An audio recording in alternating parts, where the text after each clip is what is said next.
Bonjour à tous pour notre petit tirage de la journée avec la triade. Alors le message, je l'ai vraiment reçu de façon extrêmement limpide. On a en dos de deck l'éternité qui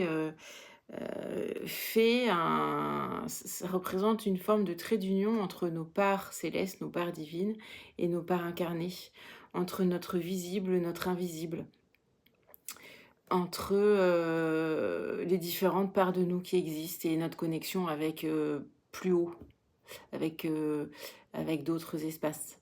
Et sur la première ligne, là, on a la carte pénitence, la carte sacrifice et la carte pardon. Et donc on est invité à aller regarder, ces parts de nous auxquelles on a tourné le dos, les fois où on a mis des choses sous le tapis, les moments, où on s'est sacrifié.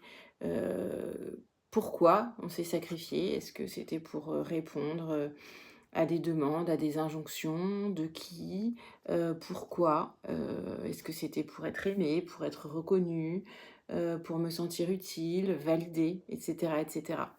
Et donc c'est important aujourd'hui, il y a des voiles qui se lèvent et ça va permettre de venir placer un pardon en fait.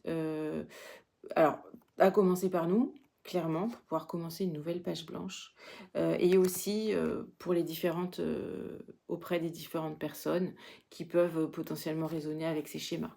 Voilà, parce que là, effectivement, on parle de relations, entre soi et soi, mais aussi de relations interpersonnelles avec les autres, souvent des figures d'attachement, des figures parentales, ou après, ça peut être amical ou affectif, bien sûr.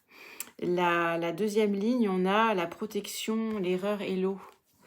En fait, ce qui est important de prendre en considération, c'est que tous ces schémas, effectivement, quand on parle de pénitence et de sacrifice, c'est pas, il y a là la lumière, les bisounours, et cetera. Ça correspond vraiment à des schémas, engrammés, à des façons de réagir à des situations, à des comportements.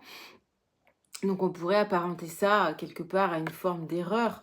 Après, c'est placer un jugement dessus, mais l'idée, c'est vraiment de se dire que, en fait, on s'est protégé comme on a pu avec les schémas, les façons, voilà, qui pour nous paraissaient, les plus simples, plus rapidement, parce qu'on n'apprend pas à se laisser traverser par les émotions, on apprend plutôt à essayer de les rejeter, les repousser, les ignorer le plus vite possible pour pouvoir passer à autre chose. Et là, véritablement, c'est important de les conscientiser, de voir pourquoi ils étaient là, pourquoi ils sont mis en place, pour équilibrer vraiment les énergies dans l'accueil de soi, de l'autre.